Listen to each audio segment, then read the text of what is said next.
What's up, guys? Want to do a quick video here talking about dump trucks. Got that old Ford in the background, quad axle. I never really understood why they call a quad axle a quad when it has 5 axles. So, I mean, I get it, it's got 4 on the back, but it's really 6 axles, so I don't know. But anyways, quad there. I want to talk to you guys about the problem with dump trucking. There's a lot of problems with dump trucking. I guess I'll tell you what's good about it first. It pays good. It pays good, and it's local work. And the problem with it is that it's not consistent, as being like, it's hard to run every day, week after week, without stopping. And you're gonna have to have your truck in the shop a lot. And the better you are at driving, the less shop time you will have. Notice I didn't say you're gonna have to work on your truck all the time, because you're in this to not have to work on your truck all the time. So you got to be able to make enough money to have a connection of somebody that wants to work on it on the side, or a reasonable shop or something like that. But you're not going to be going in the shop for normal things that break down. You're going to be going in the shop to fix stuff that shouldn't be broken. So sometimes I feel like it's hard enough to keep a truck running that just has normal wear and tear breakdowns, but you're talking about putting a truck in the dirt and or mud, and you got a whole different problem. Okay, so that's one of the reasons why I don't like, I shouldn't say I don't like dump trucking. I should just say that that's one of the problems with it. Another problem with it is, for me, I do trucking to as a business. I like the trucking industry. I like owning trucks. It's fun. It's it's cool to like fix trucks up and do all that kind of stuff. But strictly from an entrepreneurial side of things, and leveraging my abilities so that I don't have to be the sole provider for my business, it's hard. So what I'm basically saying is I want to drive for a long time to come, but I also want to have drivers, right? So it's really hard. I don't want to say that's really hard, but it's not as easy to throw somebody in a dump truck and say, go do your job, than it is this, because of the fact that they can wreck things very easily. If they don't know what they're doing, you think that someone can wreck a truck just driving up and down the road, pulling a box around. You go put them in the dirt and they have no experience. Something's gonna break, and it's gonna be your asset. So that's another problem with it. In my area, we have something that's called Prevailing wage, and it's like a government program where basically the people that if it's a state job, which most dump trucking, like when I say most, I'd say probably 70 to 80% of the jobs in my area are government jobs. So on those jobs, the truck gets, the government pays a set rate, depending on, there's a couple different factors. I think axles, and if it's a tractor trailer, or if it's a tractor trailer, or if it's a straight truck, which would be the type of dump truck that I'm talking about. Because you could call a dump truck what I have, because it's a truck and it dumps, and you could also call side dumps and belly dumps, but I'm talking about straight trucks here. So the problem with the prevailing wages is that it requires that the contractor pays the broker a specific rate, and the broker can charge above that rate, but it is a very good rate. But the broker in most cases is charging more than what the minimum is. But then the broker is under obligations to pay a minimum amount to the trucking company. Okay, so I know this is a little confusing. It confuses me a little bit too. So then, but if a broker has an employee in there, they have to pay like a crazy amount of money, like pretty much 50% of what the truck even is making at the rate of I can't, it's really hard for me to tell you this like this, so I'm going to give you like a kind of a real life example. So truck rates are around $110 an hour, $105, $110 an hour. We'll go at 105. So I don't do a prevailing wage, so that's why I don't know specifically, but just go with me here, okay? 105 an hour is what the truck rates are. And then, so that's what the broker gets. The broker pays a owner-operator $95 an hour, okay? Give or take. And give or take on the 105, but we'll just so this isn't don't get wrapped up on the numbers, but this is damn close to the numbers, and then you gotta, whatever. It could be give or take though on all these numbers. So 105, the broker is billing the contractor, the excavating company. Then they're giving the guy that's in his truck $95 an hour. Okay, so then the guy that's in his truck, or that owns the truck, has to pay an employee. So that employee in prevailing wage is entitled to close to $50 an hour, give or take. Like I said, all this stuff is give or take.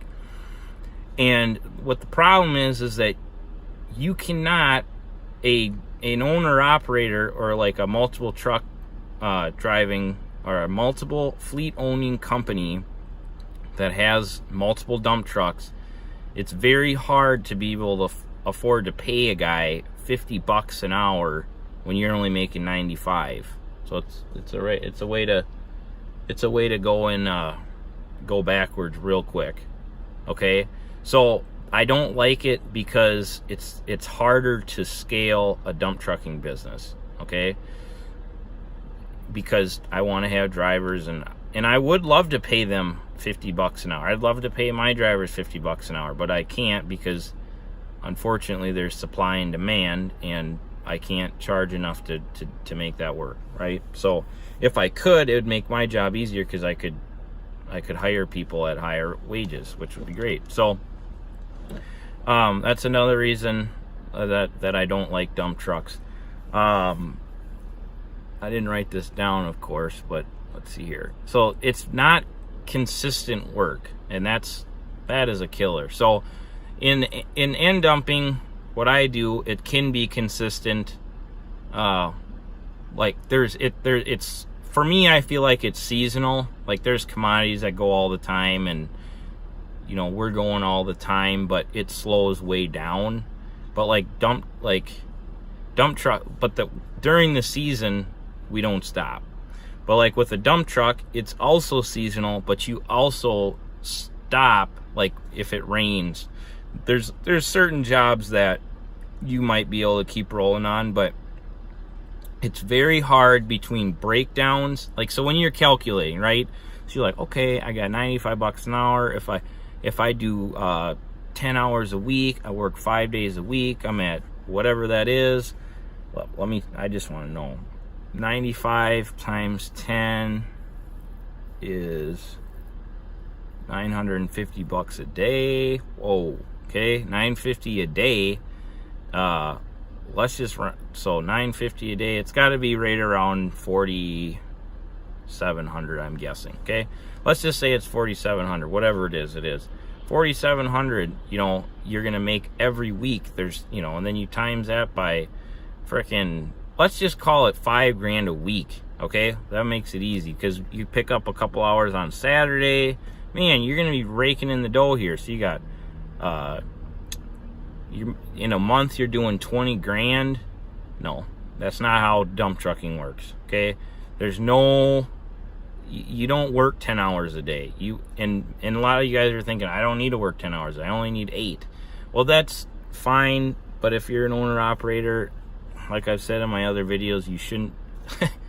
I am doing what I'm doing to get ahead, not just to have an easy life, right? So I can't relate with that thinking. That's crazy to me. But I understand that I am crazy and I'm not normal, so that's fine. But it's so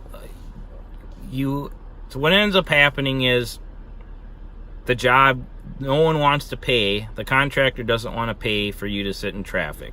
So then there's an accident, you get signed out early, or you always, maybe the job, you know, maybe it goes from 7 in the morning until 3, which I don't know what that is, but it's not a long enough day. You know, it's not your 10-hour day. And then what happens on big jobs is that, well, let me just stay with this, okay? So you're not working the 10, you might be getting 8. Well, then during the spring, summer, and fall, there's stuff that happens where I live that's called rain. When it rains, then you don't work that day or the next day. So it's almost like, just to get your 5 days in, you gotta work a Saturday, right? So, which is fine. That's fine as well. But this is just some of the problems with dump trucking. So then all that happens, and then all of a sudden you get all this ridiculously warm weather, right? And you're just, this is the time to make hay, like legit. Like, you better be just planning on working while you can, right? But then what ends up happening is your differential goes out, and then that's normal for dirt work. Differentials, just what else? You clip a rock or something, and you take your oil pan out. Like, just nothing that's should happen regularly, but stuff happens because you're running your truck where, like, as a piece of construction equipment, which it is not. It shouldn't be doing that. Okay, so now we're going to talk about the price of a dump truck. Now that dump truck that I showed you at the beginning of this video, that thing, I mean, obviously isn't a new dump truck, and that thing is probably worth like $5,000 to $10,000, right? Which, if you want to drive that, or you feel comfortable with that, then there's nothing, in my opinion, wrong with that. But a normal, like, if you just want to get like a fairly good, not worn out dump truck, you're looking at like $100,000, and then you're looking at a seasonal business. And I'm very just telling you, okay, so I'm done talking about the negatives unless something pops into my mind. But now I tell you all that to say this: I like dump trucks and I would buy one, but I gotta be able to have so much money coming in that it's almost like something that I just want to buy for fun, that I would use, but I have too many other opportunities where I can't afford to spend money on something that I'm not, I have too many connections already where I can just keep on doing what I'm doing, where I don't need to branch off into that, or I don't feel like it's worthy of my time to do. But it might be, because I might be able to take advantage of, B drivers and stuff like that. And what I will say about dump trucking is my clients that I already work for can use dump trucks. Okay, so like, I'm speaking about something. When I got started, I started in the dirt industry. That's how I got started. So I know for a fact about this stuff. Okay, so this is not just some theory. So let me show you, as an owner operator or as a driver, the importance of, especially locally, the importance here. Okay, so this truck and trailer, this is a dump truck. It's not a dump truck, but it's the same thing, right? Hold on, let me go over here. Let me show you. See how it's disconnected? There's a trailer. This truck can be disconnected, and then I can go and do something else. Okay? So what I did is I made really good money in the summertime, like almost as much money as a lot of dry van companies make in 12 months. I do that in about 9 months. And then 3 months out of the year, I disconnect. Actually, okay, this isn't my trailer, but that's the principle. You hook on to a car hauler and you go haul cars. So I'll show you my car hauler, okay? Oh, never mind, it's gone. So my owner, one of the people that works for me as an owner operator, is out hauling cars right now with my trailer, okay? And that's her girlfriend's truck and trailer there. And there's a lot of money in that too, but it's also another niche. But what I'm basically saying is that a new dump truck is about $200,000, give or take 50 grand, right? I mean, you can easily get into a dump truck for $250. And when the work slows down, or the contact is done, or the client's slow, you're done. You can't do this. See this? This is some people would call it a mistake here, right? I bought this trailer for one specific client, got another client in the same industry. The industry took a crap, and the trailer sits, but the power unit's still going. Now, if that was the dump trucking industry, I'd have 200 grand sitting there, not working. So the point is to keep your options open and always be willing to do something else. And the reason that I chose car hauling to do with the dirt is because the whole goal is to find something that's always moving and do that. And I'm a local guy, so I gotta find stuff that I and a family man, so I gotta find stuff that I can do and be home every day. That's what gets me excited, right? So car hauling just happens to be, there's 2 terminals 7 miles each direction from where I park at. So it's just something that I do. So yeah, I'm probably could go on and on, but I'll stop there. See ya. So don't get wrapped up in how much something pays, because it doesn't matter if you get paid $1,000 an hour if you're only going to work 2 hours a month. Okay? So the point is that what I do, the hourly rate is sometimes lower than the hourly rate of dump trucking, but we work all the time. I mean, most, like, there's times where we don't. Like I said, like I'm going to be saying, there is slower times of the year, but if you're trying to grow a business and have employees, you got to have consistency over a high rate of return that you only get once a month, or 2 days out of the month. So, all right, enjoy.